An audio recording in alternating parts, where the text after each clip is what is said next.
Hello everybody and welcome to this video. This isn't really a tutorial, this is more a example of how I work with an asset in a 3D program, then into UE4 and then Apex, and create a full Apex sim from scratch with a character. And just kind of an example of how I do it to hopefully learn from others who have a better system figured out to kind of critique on what I am doing here and to improve on the process. So I have a model from Mixamo.com just for demonstration purposes.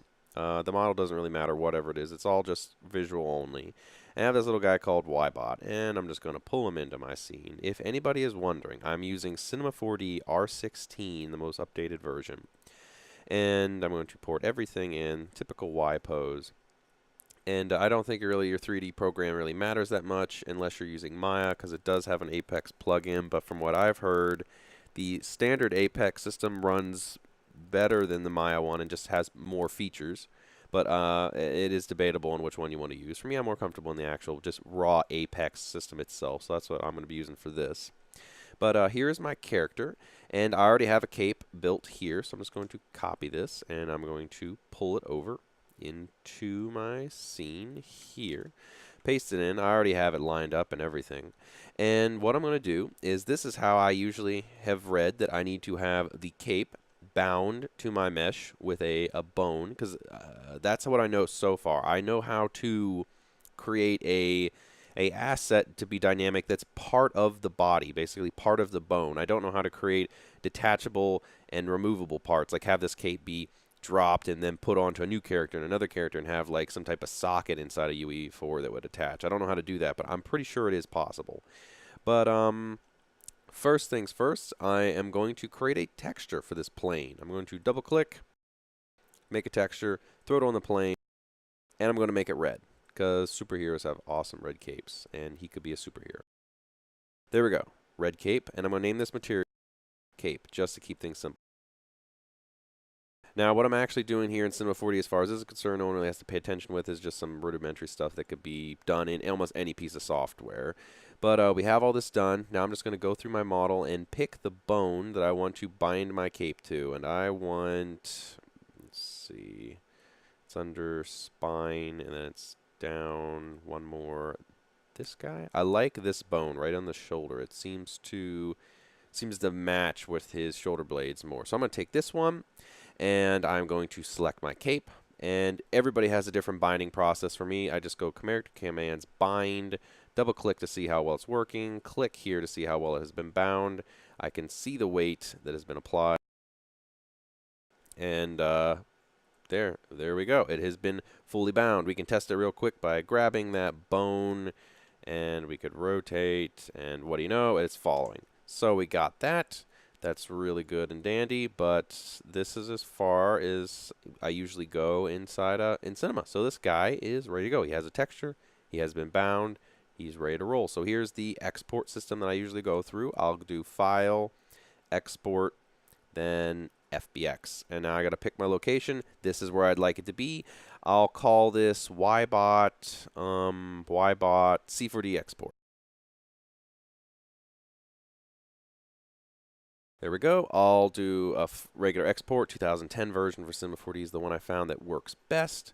We are good to go. I then will, and I'm sorry guys, I should have had this set up ahead of time. I need to open up Unreal Engine and open up a scene, which it takes a little bit to happen. There we go. We're going to go to my library. I'm going to launch. I'm going to create a new file from scratch. These are all my messy files that I'm learning it. I'm learning it. It's slowly coming along. And I should have got this set up a little bit sooner because this is going to take a little bit to load. Sorry about that, guys. We'll get this up and running any minute.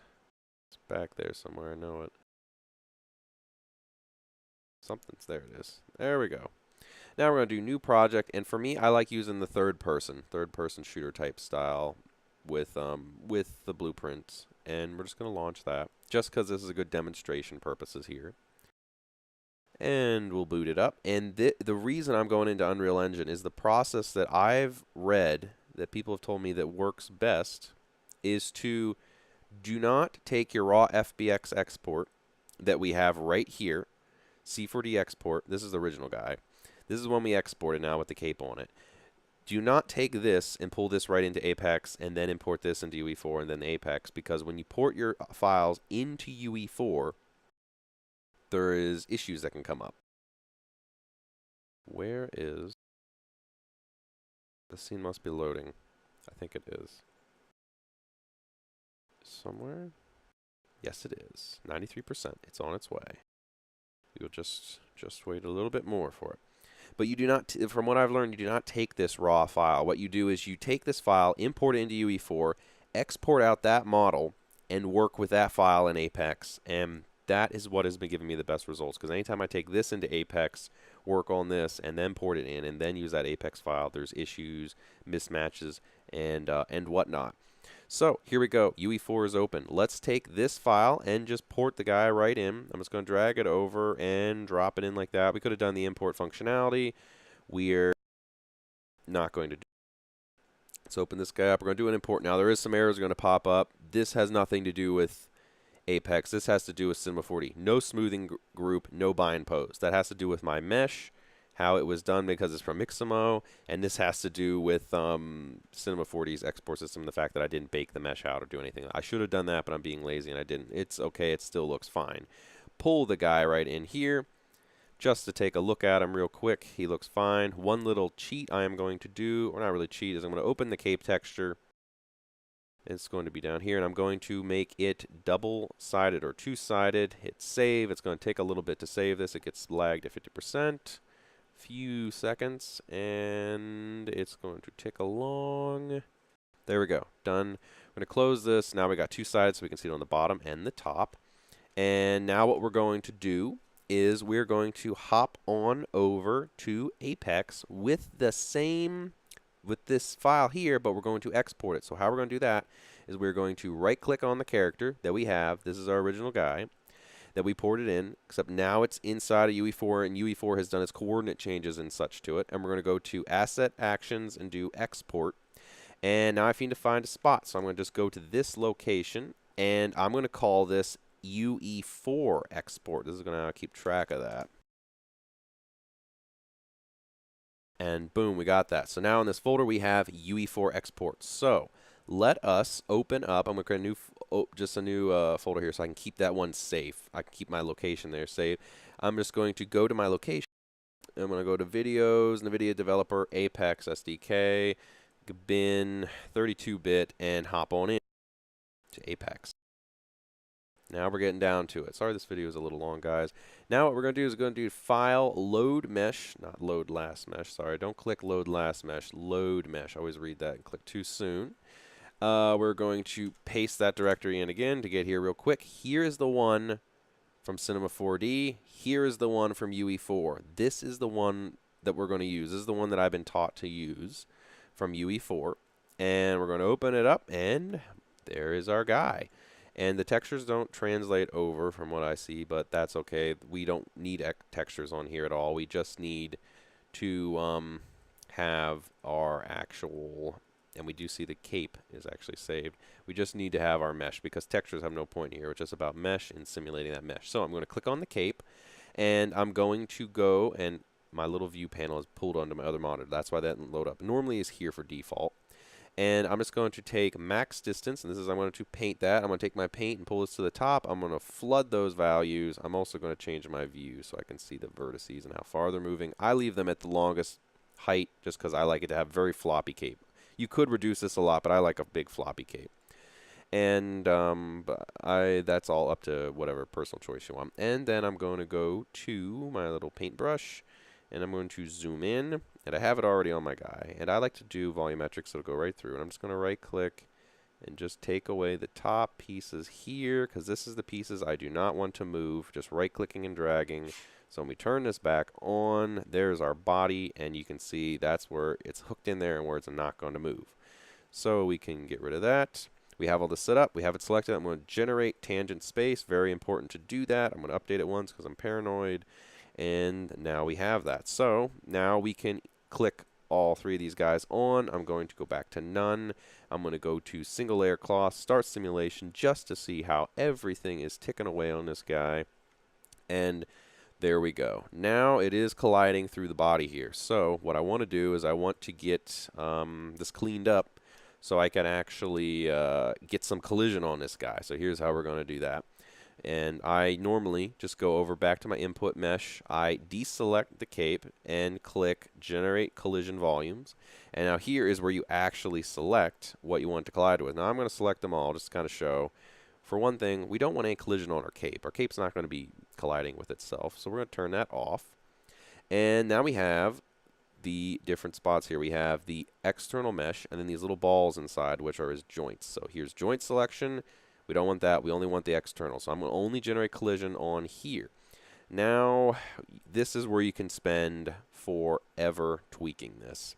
This can go for a long time getting all this tweaked out. But I'm just going to show you the basics. Basically, we have our bone name here and all our different bones that have collisions applied to them. If it's black, that means they have collisions applied to them. If it's green, that means they don't. And if it's gray, it also means that they don't. If it's green, it means they do, but it's another one underneath it or something like that. Actually, that's not what it is. I don't really understand that, but green and gray do not have any collisions. Only black ones do. If we select it, we can see shapes. There is the one that does have it on it, and we've selected the foot right there. If we'd like to move that, we can click move, and now we get our little tool to move this. And here's a big thing. There is no undo button. Control Z does not work. Control Shift Z does not work. There is no undo button on this. So if you screw something up, you got to put it back by hand. It's this isn't perfect, but it's the best that I found. Let's work on his head at first. Let's just start on that. We're going to look at spine, and then underneath that, we have spine 2, which is there. And see how this is gray? Okay. Green means there is absolutely no collision being applied to it or its children. Gray, I figured this out just now, gray means that there is no collision applied to that joint, but its children does have collision. So I can head down. There is his head. Nothing more is applied. I'm going to click on the head capsule. I'm going to click move, and I can rearrange this. Now see how we can't select that so well? We can go to our view right here and change this to wireframe.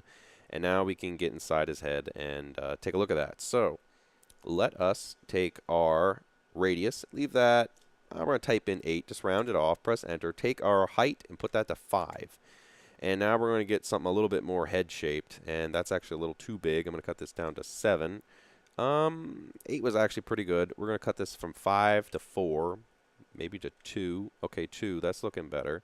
We're getting kind of a shape here, and we're just going to pull it back so we're not clipping in there. I'm just going to pull it up and back a little bit. And I'm not going to go crazy on here because this is very time-consuming.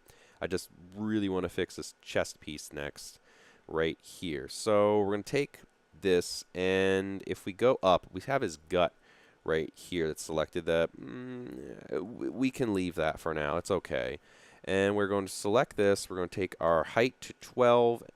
No, we're going to leave it at 10. And we're going to take this one to 5 on. And we're going to take this one to 10 on height. And we're going to go to rotate. And there's really no lock increments. It's very, yeah, but we can weasel our way out of there.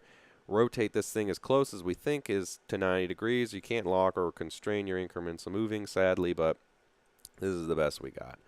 And we can go to move, and we can pull down a hair just to get this in to where we think looks a little decent. We can always go back to solid view just to see how well this mesh is kind of lining up. We can see that we're not getting the shoulder blades there that are going to clip that we do not want. Back to wireframe, pull back a little bit, and all these, before I forgot to mention, all these were procedurally generated, or not procedurally, but they're all pre-generated per joint, what it thought was going to be a good generation. It's not perfect. You want to go through and retweak what it already generates by, like, these fingers. All these ones on these fingers, we do not need a collision joint for each bone in each finger. Oh my goodness, completely overkill, not needed. Make this whole hand one giant thing. You do not need all that. Unless you're going like super crazy close up, something really nuts for your game, then maybe, but it would be more taxing. and that all can be removed. So let's talk about quickly removing and adding joints as the process. I know this is what I know so far for doing that, is we're going to go down to the hand, somewhere along here, spine.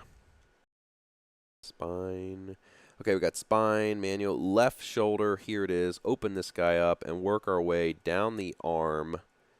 Click, click, here it is. Now we're getting on to the thumb joint, and basically we can select include all children, or at this point we can click exclude all children, and then we just excluded it creating joints from that point all the way down. We just removed all that from there, so that's good. Now we're going to select here, this is the hand, and I can click exclude all children, and now what I'm going to do is click on him, and I want to include all children. Yeah, see, this is, we got to go through each one, basically. This is another pain. We have to go through each joint and just exclude all children from that point instead of just going from the base source, which is a pain. But now we do have a point on the hand, and we can quickly hop in here, and I'm going to do this on the left one. I'm only going to do this with this hand, not 50. What am I typing? 5. 5's too big. We're going to do 2, 3, 4. 4's good. And our height of 5. Yeah, 6, 7. Let's do 7. 7's good. Good enough. And we're going to go to move. And we're just going to pull this guy here a little bit. We're going to go to rotate. We're going to go to move. We're going to pull it out just to get it away from there. And yeah, we could tweak more. We could have a second one jutting off for the thumb if we wanted to be and parent it to the joint right there. But this is enough to show basics. So we're going to click build collision with that guy selected. Build collision. It has now been applied. I click it again just because I'm paranoid. Then we're going to close. I'm going to update tangent space again with my cape selected. Update that a few times because I'm paranoid. Back to solid view. And I actually kind of like textured because it gives us this gray. It looks a little nicer. And then we can go to single layered cloth, start simulation, calculate all that out, and boom. Now, here's some problems. This error that pops up, what is this? Invalid parameter, apex collision simulation, int collision. The asset has 60 collision volume, but only supports 32. 28 will be ignored. This does not mean there's an issue whatsoever in the export, and it'll work perfectly fine right now. Problem is it took away 28 of my collision boxes because it only supports 32. That's why you need to go through and get rid of all unnecessary ones. Now, we do have collisions, but look how jittery this is. I found that when you pop into UE4, this isn't an issue here whatsoever. This little jittering here goes away and looks really good. So it actually looks better in UE4 than it does here, but I'll let you guys figure that out. Notice here on the top of the cape, all this stuff we're getting right here, that is because of our collision volumes. The little spheres that are there for the shoulders are clipping into this and intersecting and causing that issue. Also, one thing I want to note too that I've also found is I'm going to go to deformable parameters. I'm going to click thickness right here.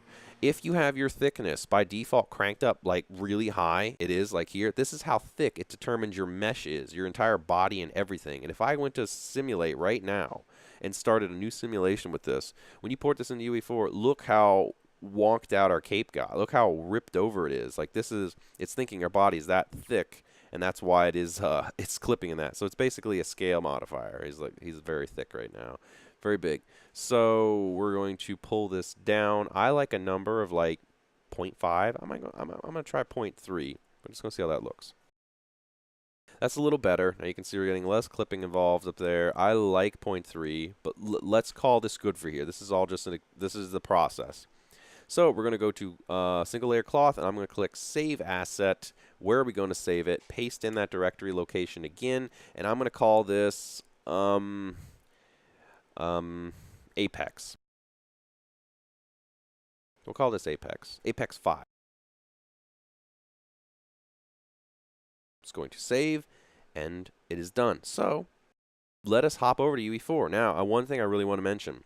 Here is, let's just keep track of this. Here is the original file. I ported it into, here's my process. Original file, I ported it into Cinema 4D, right here. Added the cape, exported the cape now attached or this could be basically the exported file for Unreal Engine. Ported this into Unreal Engine. Exported this after I opened it into Unreal Engine. Pulled this file into Apex. The file that is in Unreal Engine right now that we're using is not this one. It's this original file. This is only here to put into Apex. We did not need to do anything else with it. This is the process that I was told that was the best. Maybe some people have different opinions on it. We do not need to re-import this. We are allowed to use this raw one that's already here. So this file really can be dumped right now because we've already generated the Apex file. This is the only file that matters now that's in here. This Apex is just running off of this after this has been ported in here. I know this is a little confusing, but that's basically what we have. So I'm just going to hop into here. I'm going to double click on my asset. It's going to open up, and we're going to go down to clothing, Apex clothing file, click on it, re-navigate, saving that directory. There's our Apex file. Open it. We are not going to see any changes because our Apex file has not been applied to the cape texture. That is why we have a texture here. Texture's name is cape. It is red. Clothing file, we're going to attach this Apex file.